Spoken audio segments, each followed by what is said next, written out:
Hello and welcome to Deeper, a podcast where we have honest conversations with fascinating people who have lived unique lives and the companion piece to our YouTube series Deep.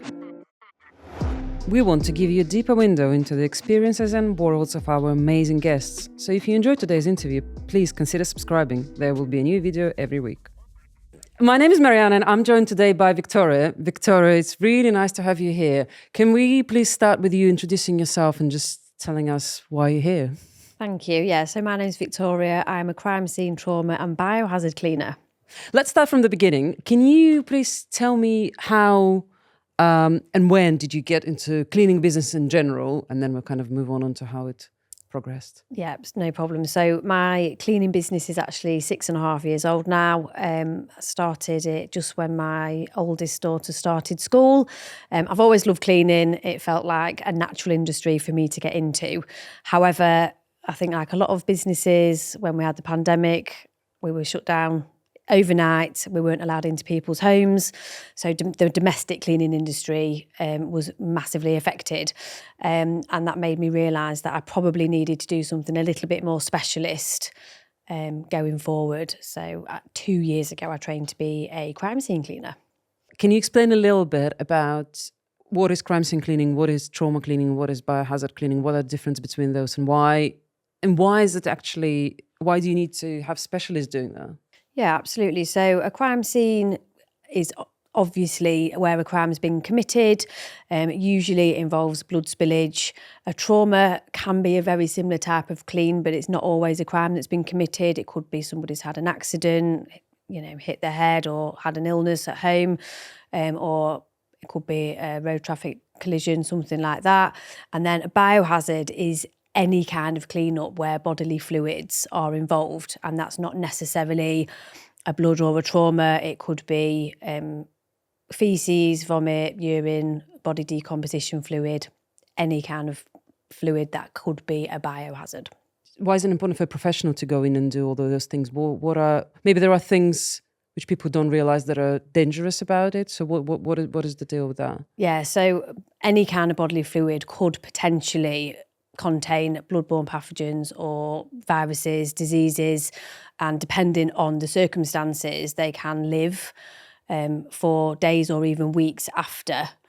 So, for example, there are some viruses that can live in vomit for 8 weeks, and people just don't know about this, they might not be aware, and it's definitely not safe for people to be cleaning up without the correct training and the correct equipment.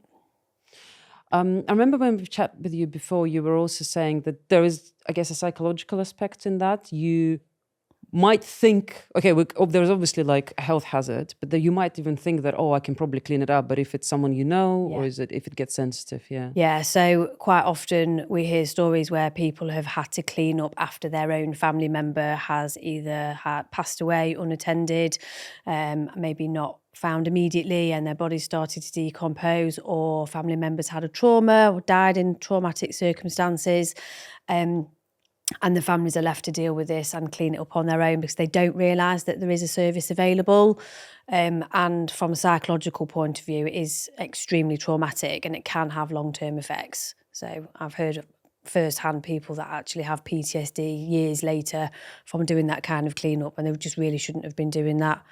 And is this actually a big business? Is this really needed as much by people? So what are the types of kind of jobs you get as in this? I guess I want to understand like how popular it is. Yeah, so the umbrella of biohazard is huge, and the variety of work that we do is very vast. So it could be anything from a sewage leak to an unattended death to a needle sweep or where drug paraphernalia clean up, or a trauma or crime scene. And so anybody could be our potential client. People tend to think of the obvious, we must be working with the police or the local authorities, but actually anybody could have a family member have an accident or an unattended death. We try to talk to our local funeral directors, our local authorities, so people in our local area know who we are and what we do, try and sort of break into different types of the industry that way. But really, even if you're a private landlord, if somebody gets attacked in one of your properties or passes away in one of your properties, it might just literally be a private landlord needs to clean up so that they can make their rental safe for the next occupant. And I was wondering about that. I was wondering if you kind of work closely with the police, or as you said, funeral directors or anyone to kind of tell you about the cases, or how do you arrive into a crime scene clean? Do you arrive would police routinely call up crime scene cleaners after they've kind of done the investigation part of it? Yeah, so I don't know about every police force, but we don't work with Lincolnshire Police. They either outsource it to somebody else or they do it in-house. But we would absolutely try to contact any organisation where we feel we could be a benefit. So absolutely funeral directors. We're trying to contact all of our local funeral directors so they know who we are and what we do. Social services is a big one. We get a lot of work from social services, particularly Hoarders. And where severe mental health is a factor and welfare is an issue. The local councils, sometimes we do void cleans where tenants have been evicted and maybe they've been a drug user, so we have to do a full needle sweep. Quite often we get called to where needle sweeps are in local parks or public areas. Sometimes it could be a block of flats. There's been an incident on the main stairwell. It's not inside somebody's property. So that is where the local council, we might get in contact. But it is a case of letting people know who we are and what we do, because not everybody knows that the service is available. You asked if it's needed. Absolutely. I think it's so needed. It's very niche. There's not many people. Well, there are people doing it, but it's not saturated like domestic cleaning for sure. It's obviously not everybody's cup of tea. So it's our job to tell people who we are and what we do and what services are available. And when you've mentioned hoarding and kind of the mental health aspect, again, I wanted to understand again how, does it happen that often? Is there a lot of hoarding cases, and what are they usually? Can you kind of walk me through the types? I guess you can say that, types of yeah, absolutely. Cases. So hoarding is so much more common than I ever realised. You see the documentaries on TV, you think it's quite rare. It's really common, and don't think the pandemic's helped that, because a lot of people isolated themselves and it's triggered people to hoard things like food. We get a lot of referrals from like I say, social services and wellbeing organisations, and quite often the hoarder has been sort of found out. They isolate themselves. Quite often they're estranged from their families. They don't let the neighbours go round, and they live in secret because they know really that the way they're living isn't quite how they should be living, and it's quite unsafe. They're in a little bit of denial as well of how bad it gets, so they isolate themselves so that nobody else can intervene. And quite often by the time we get called in, it's part of what they call a multi-agency intervention. And that's where they've been found out by, maybe they've had to call an ambulance and the paramedics have reported it, or they've had to have their boiler inspected, something like that. Somebody's had to go in, raise the alarm, phone social services or local authority, and then quite often the house will be condemned. Sometimes the environmental agency get involved, sometimes the fire brigade get involved to determine the fire risk aspect. And if it's severe enough, they will be forced to have the work done. And then the social services contact us to go in as part of that team. But it's a really, really sensitive, delicate subject, because quite often the people that are living there, they actually don't want the work doing, and they don't want you to go in and clear them up and throw away all their things. So it can be part of the process. A huge part of the process is building the trust with the person whose house it is, making them feel that they are still in control of the situation, even though they're being forced to have it done, letting them let you work, helping them let you work in their house. It can be quite time consuming. It's much, much easier when the hoarder is actually out of the equation. Sometimes that is the case. Maybe they've passed away and we're working with the family. It's a much less delicate and quicker process, because usually the families just want the house cleared. When the people are there, still living there, it's much, much more complicated.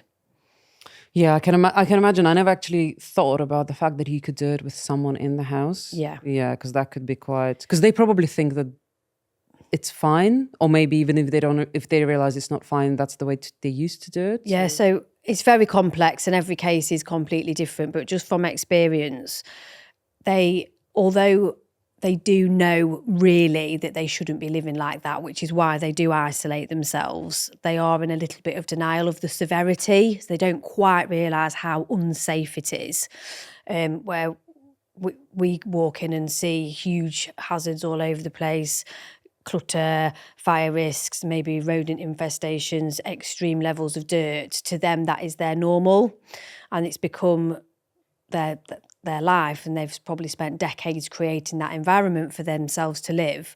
And so for them to be forced to have the work done, and then we turn up in our white suits and all our PPE and start, as far as they're concerned, throwing their things away, it's a very delicate process. And we have a safeguarding recommendation in our contracts that we advise that they aren't present when we do the work. We think it's much better for them and us if they, go into respite care for a few days or whatever the situation is, because it's traumatic for them. Apart from anything else, it's an ordeal. And so for them, our safeguarding recommendation is that they aren't present, and then it's obviously easier for us because we're not having to go through the slow, intricate process of negotiating, throwing every single thing away. But quite often they do just refuse to leave, and we have to do the work with them present, and that is when it does get quite complex. So kind of talking more about like generically your business and all the crime scene, the trauma scenes, the biohazard scenes. I imagine you've been to quite a few over this two years or more. What do you think were the most severe cases you've seen? Can you give me some examples of those? Yeah, so I'm still really early in my crime scene cleaning business journey. I definitely don't think I've seen my worst clean up yet. I don't think I've experienced hearing some of the stories from the lads that we did the training with and knowing what I'm actually trained to do. I still haven't experienced all of that yet. But one of the ones where I thought, wow, this is quite as severe was a gentleman that actually been stabbed in a property. The blood spillage was quite intense, put it that way. I don't know if there's been an artery severed or something without going into too many gory details, but it was sprayed up the walls. He walked around the house trying to get himself some help, probably. So that was a big clean up. Is it not just cleaning up the fact that it's on the walls and stuff, but also trying to get it out of, like, do you have to like take parts of the flooring away? Yeah, so it depends on the type of clean. So biohazard and sort of trauma cleaning is very different to domestic cleaning. We are there to make the area safe, not necessarily clean. So if there is a lot of blood spillage, we're not going to spend hours trying to get the stains out the carpets. We're cutting the carpet up, we're taking it out, it's going to be incinerated. The same would go for sometimes a body decomposition. If somebody's fallen onto the floor when they've passed away and then haven't been found immediately, if they've started to compose, sometimes they might have gone into the floorboards. You're cutting away the floorboards in those circumstances. You're not necessarily trying to clean. It is very different to domestic cleaning. But yeah, every circumstance is completely different, but it's more of a safety clean up than we've got to get the stains out kind of clean up. Most things will end up being incinerated. But when it's blood spillage up the walls and things like that, we might even end up repainting as part of the service. We can do that. We sanitise and fully clean everything down. But depending on the surface, there might still be staining. So then we would offer, actually, do you want us to paint this wall or do you want to come back? If it's someone's child that's passed away in a traumatic circumstance, they don't want to see that blood staining, even if it's safe and sanitised. So we'd offer to paint the wall or try and make it so on the eye it's back to how it was. I've seen on American videos on like because we've talked with you about like American and UK crime scene and how it's like very different. Because I guess the cultures are very different, and I want to ask you about that as well. But I've seen on their videos on YouTube that they would paint it with some. It looks like white paint, but I think they were saying that it has some sort of like maybe it's just like a base, like a base kind of, because it kind of seals everything up. Right, okay. Like you make sure that like things don't kind of, come through. Yes, yeah. So would use a sealant maybe if it was concrete. So a concrete stairwell, for example, in a block of flats, if somebody had an injury on a stairwell, there's a lot of blood. If the blood seeped into the concrete, you might not, you would give it a good scrub and a good sanitise, but if there's still evidence that you can see, we're probably going to seal it and then again maybe paint over it. Nobody wants to be walking up and down the stairs and seeing blood spillage, even if it's safe. It's the psychological. People don't really want to see it. So, and in terms of when we were talking about hoarders, you were saying that there could be some rats, I'm assuming, and like different whatever infestation that happened there. What kind of stuff you've seen? So. Yeah, most of them have rodent infestation. Mice and rats is the obvious. Depending on the severity of how long things have been left, you can get some severe spiders. But I'm talking like decades of cobwebs. So sometimes, they've really, really left to thrive. Some of the footage that I've put on TikTok, people think that it's in Australia or something because the size of the webs. And actually, if left to thrive, in our country, spiders can, I'm talking years and years. If left alone, they will just do their thing and create huge webs. And it's unbelievable, really, when you see it, because most households will every now and again, dust the cobwebs away or hoover them up. But a hoarder house, they keep everything. Again, every case is a bit different. It's very complex, but some hoarders literally want to keep the cobwebs. They are emotionally attached to every single thing in that house, whether it's dirt, whether it's rotten food, whether it's urine, faeces, cobwebs. I've been to one house where the lady was feeding the rodents because they were part of her environment, and I don't know if they probably emotionally attached to them, bit of company. She had absolutely no problem with them being there. She quite liked them being there, and she was feeding them. We were there trying to clean up and she's there feeding the rodents, so it can be quite complicated from time to time. You have to be very delicate, but sometimes it's a bit frustrating. Well, I guess they're kind of her pets, but yeah, that's probably how she did see them. She has emotional attachment. But how big? But the spiders, they can't get that big in the UK, or it's not necessarily the spiders that are big, but the webs become enormous, and we do get spiders in the UK that will give a little nip. False widow is probably the most common one that people will know about. They look a little bit like a black widow, and they do bite, but they're not poisonous like a black widow is. But we get quite a lot of those in extremely dirty houses or the hoarder houses. They seem to thrive. Have you ever felt intimidated or scared by any of that? Sometimes the people can be hostile if they don't want you there and they're being forced to have the work done. They don't want you there. They can be. Never felt genuinely scared, but there's houses that I won't go to without a team of people. Most of the jobs are big enough that it warrants a team of people anyway. But even when we're going out quoting, sometimes we'll go in pairs. Sometimes we'll get a bit of a heads up from social services or whichever local authorities contacted us. They might say, oh, just, don't go on your own because he's a bit grumpy about having to have the work done. I don't know if he'll be very welcoming. And you just have to be a little bit careful, particularly being female. We don't want to put ourselves in any dangerous situations. So we just need to be a little bit mindful. And what about just the stuff you see? Because for example, you talked about that man who has...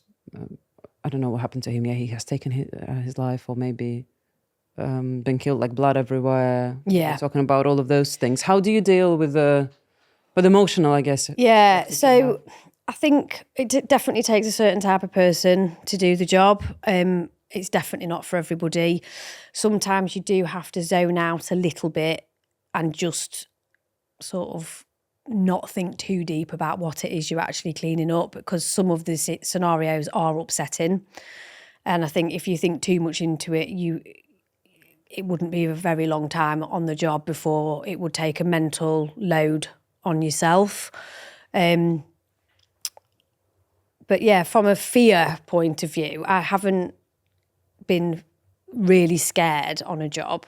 Like, I'm not scared of the rats or the spiders. I've never been to a property where I've felt like my life was in danger. That probably will happen. I imagine that I will get called to a job where I don't feel safe. We did get called to one property. A gentleman had some needles pushed through his letterbox, and we were asked to go and retrieve them. But we got the call at about midnight, and it was on a council estate, and it was in a block of flats. So I rang my business partner and said, do you want to come with me? We were there about 5 minutes. It wasn't a physically demanding job where we needed 2 people. But I didn't feel like I wanted to go to a block of flats in the middle of the night to retrieve needles. I didn't even know who had put them there. They might have still been around. They could have been faced with a hostile situation. So again, you do have to just be a little bit mindful, mentally risk assess as you go along. I'm sure there will be situations that absolutely terrify me the longer I'm in the job. I don't think you can do this job and not come across things that do terrify you. Yeah. And speaking about like the safety aspect, and you said you said like kind of common sense things, like as a female working somewhere. Do you think there is less female crime scene cleaners, and there's a reason for that? Definitely. It's a very heavily male-dominated industry. The domestic cleaning industry, I think, is very female-dominated, and the sort of specialist crime scene biohazard does seem to be more male-dominated. But we're trying to change that. We're franchising across the UK, and all of our franchisees so far are female. So we're on a bit of a mission to change that. No, that's amazing. That's really good. I'm just wondering why. Why is that? Because it's more demanding? Is it because it's like, oh, it's blood, I think a few aspects. So the job can be quite physical. You might have to take a mattress or a sofa out of a property. You might literally be cutting up floorboards or ripping up carpets. So from a physical point of view, it might be seen as a little bit more of sort of manly work. I think from a mental capacity, women tend to sometimes be a bit more empathetic, maybe find it a little bit more emotional than a man would. And yeah, maybe from the safety aspect as well, because it could be quite a daunting environment for a female to work in. All of those factors would probably be some of the reasons why it's mostly a male-dominated environment, I would say, industry. And I wanted to ask you about the training process, because you said that you kind of had to go through the training to get a qualification and stuff. So what is the training like? And is there any kind of extra things you need to do? I don't know, any health checks, any like vaccination? Yeah, so the training that I did was a 3-day, and it was a classroom environment, which worked for me because I like to learn hands-on. I like to do the practical side. There are online courses that you can do, but for me, I don't think just reading about something or watching a video about something is going to give me the confidence to then feel like I can go and actually do the job. Whereas the course that I did, it was 3 days in a classroom, but it was very practical at every step. So we learnt about needle sweeps, then we went and did a mock-up needle sweep, and then there was learning about how to clean up after a road traffic collision, out in the car park, Dolmio on the tarmac, actually physically cleaning up the remains of what had happened at the road traffic collision. Same with mattresses, blood, faeces. You get to practice cutting the floorboards. They even tell you how to fix a water pipe if you accidentally go through the water pipe while you're cutting the floorboards. So it's very detailed, and yeah, it's a very intense 3 days. I think it could even be longer. And you learn all about the practical side, but also a lot about the business side, risk assessments, method statements, all the insurances you need, the licenses you need. It's a very in-depth course, and you do need, obviously, special insurances, license to remove the biohazard waste. You asked about vaccinations, so all of your hepatitis vaccinations need to be up to date as well. You can contract it quite easily from... Yeah, it's in blood. Even if you're just doing a needle sweep, it's quite common that you might come into contact with blood or needles that has got hepatitis infected blood on it. So that you shouldn't be coming into contact with the blood if you're doing the job properly. You've got your method and your PPE to protect you from all of that. But worst case scenario, if you were to get contaminated in any way, you've got your vaccination as a sort of last line of defence. I wanted to ask you just broadly, like kind of, you don't have to go into too many details, but briefly, what kind of equipment you use, and if there is anything specific you would do on a job, like would you assess the job first and go like, okay, I need XYZ to kind of bring in, or I don't know, or is there like a kit that you always have with you? Yeah, so what is the equipment like? Yeah, so I've got a work van that's got most of the kit that we use most commonly already in the van. Sometimes you get information about a job before you get there, so you can plan ahead a little bit. Sometimes you have no idea what you're walking into, so most bases are covered with the kit that's in the van. I would do a risk assessment on entering the property. Sometimes you can't do a full risk assessment because you don't know all the risks until you actually start the job. For a hoarder house, for example, every sort of step of the way you're discovering new risk factors, so you can't do an initial risk assessment that's going to be thorough enough for the entirety of the job, but sometimes you can if it's a needle sweep or something like that. Yeah, so day to day I need to make sure that I've got plenty of the white suits, never run out of those. The masks are a staple, always make sure I've got a few of those on the van. Plenty of gloves, get through so many gloves, and the blue overshoes, and then sharps boxes, need to make sure I've always got a couple of empty sharps boxes. Pickers, we obviously use quite a lot of pickers.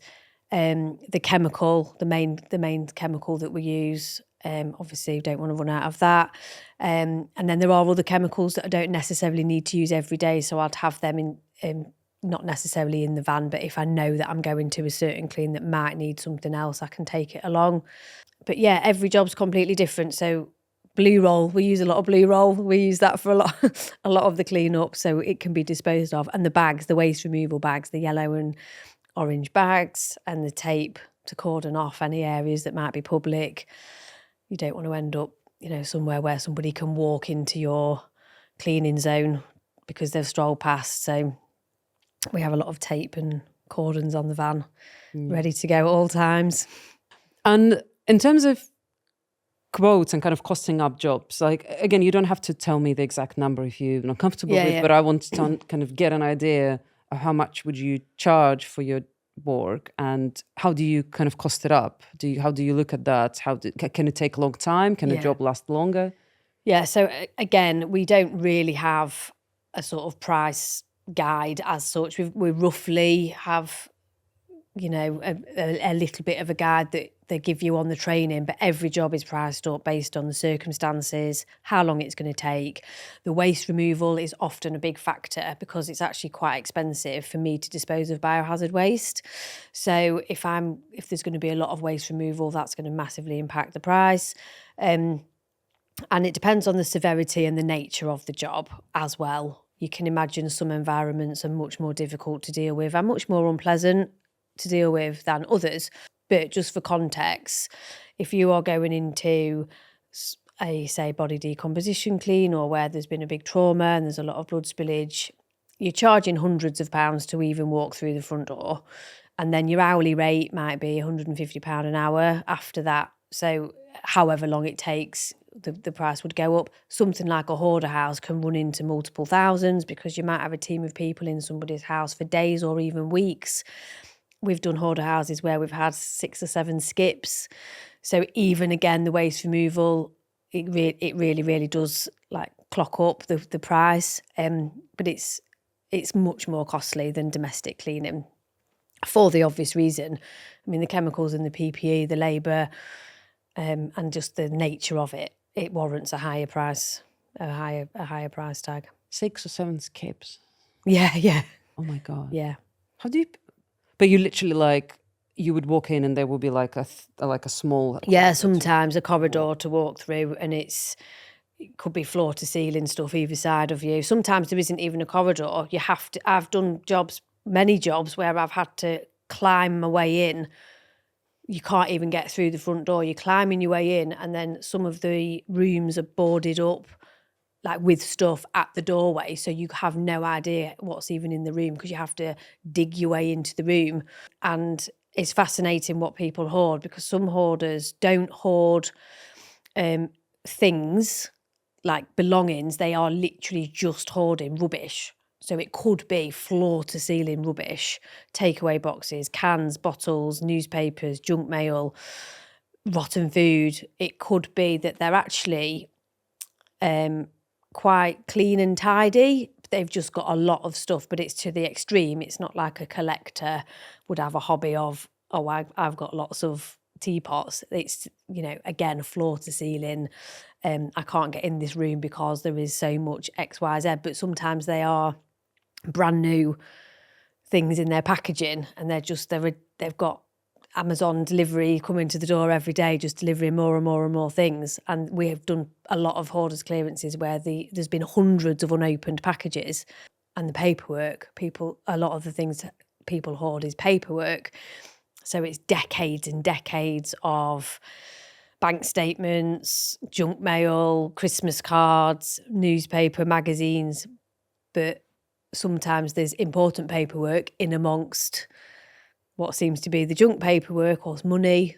Quite often hoarders hide money in letters and cards and things. So it can be very time consuming sifting through like a fine-tooth comb every single item to make sure that you don't throw away thousands of pounds by accident or something like that. So I don't know if there was any, but just to kind of lift the mood a little bit. Did you have any funny stories? Was there anything funny? Oh, plenty. Oh, okay. Yeah, we do have funny stories. So quite often we end up building a really good relationship with the hoarders. If it's a hoarder house, it starts off fairly hostile, and by the end of the week we have quite a lot of banter with them, and we have some funny. And one of the girls that works with me, Kaylee's terrified of spiders, so we always have a bit of a giggle, sending her into a room with a mammoth cobweb or something like that.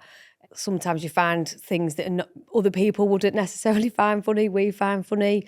I've never discovered anything like this, but I know of somebody in the industry that found a chest freezer full of wrapped up poos, individually wrapped. I would have found that quite funny if I'd have been on that job. Is that like as part of hoarding? It's just hoarding, yeah. They're just... But at least they're frozen so they don't smell. Exactly, yeah. Just didn't want to throw away their poo. They just don't want to throw away anything.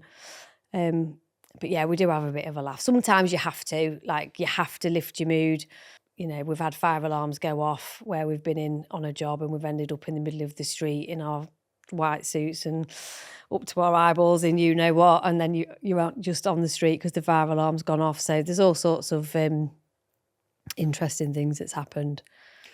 Speaking about I never thought that I'll say that. Speaking about the frozen poo, so the smell. I wonder about do you use anything to kind of, because I'm imagining there's a lot of smell and sometimes it can be unpleasant. I'm imagining you might get used to it, might be not. Do you use anything to kind of protect yourself? Yeah, so you do tend to get used to it a little bit. We have masks with A1P3 filters in, which do kind of mask out 95% of the smell, which helps, but then quite uncomfortable to wear, especially for a long period of time.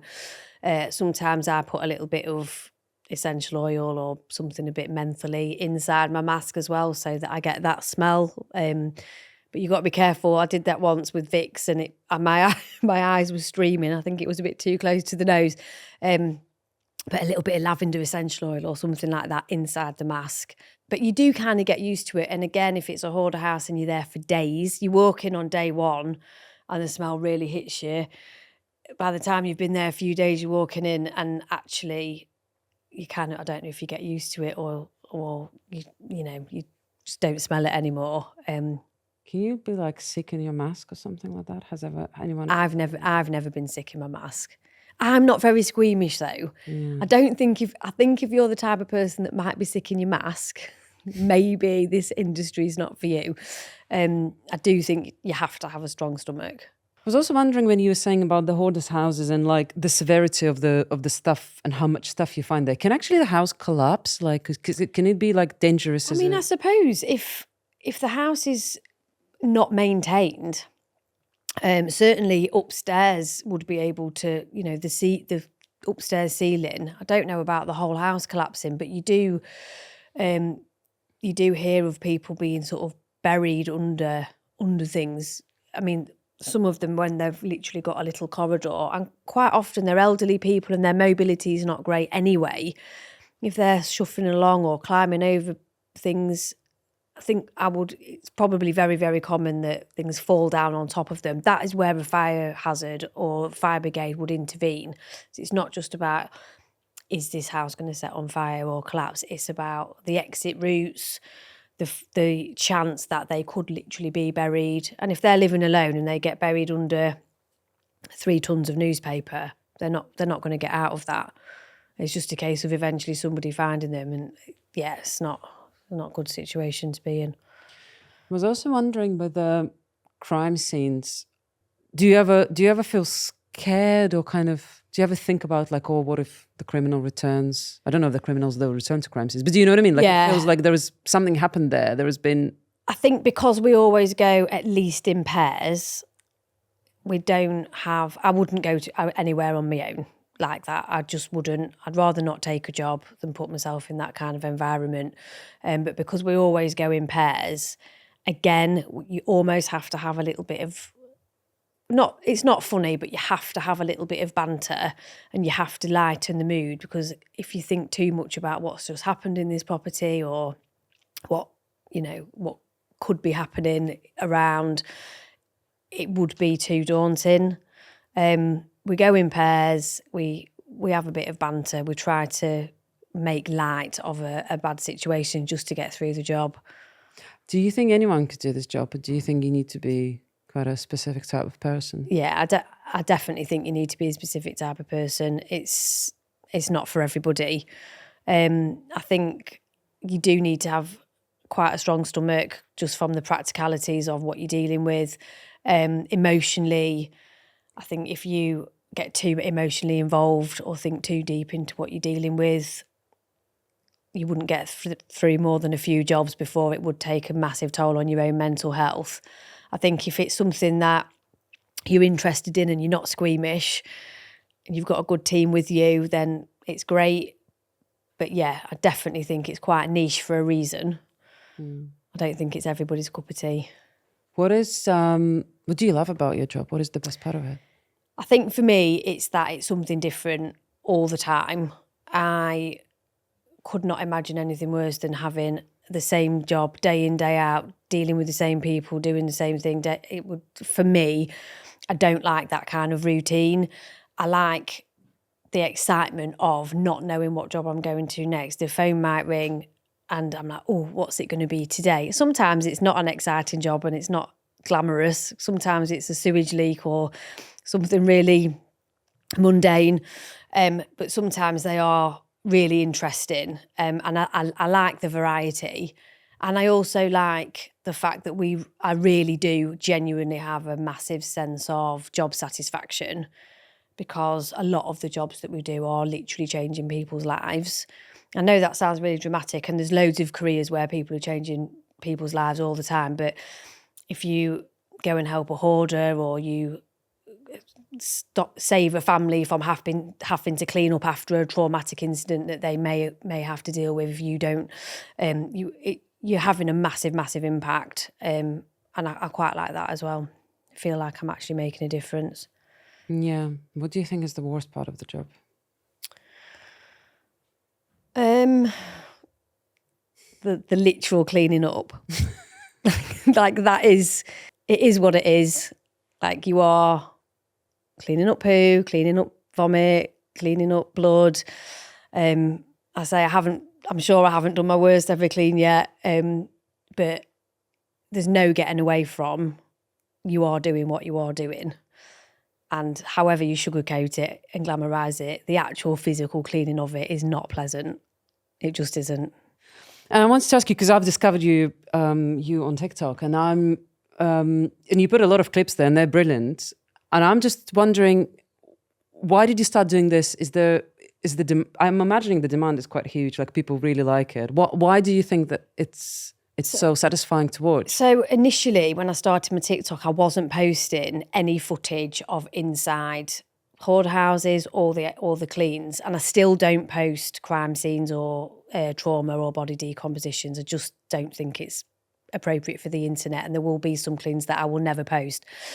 But what I started to realise with the sort of hoarder type cleans, and where mental health is a factor and where people's welfare are severely impacted, anytime I posted anything remotely of that content, it was really popular.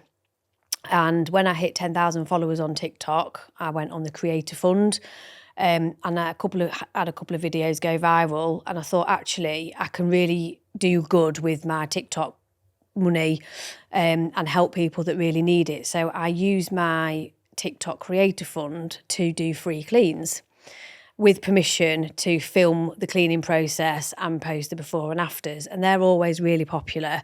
And then I started to ask the hoarders that I was going to, actually, I've got a social media channel, I'm trying to raise awareness, do you mind if I take a bit of footage, do a bit of filming? Most of them don't mind at all. They're quite like it. They're like, oh yeah. And I give them updates of how their videos are doing.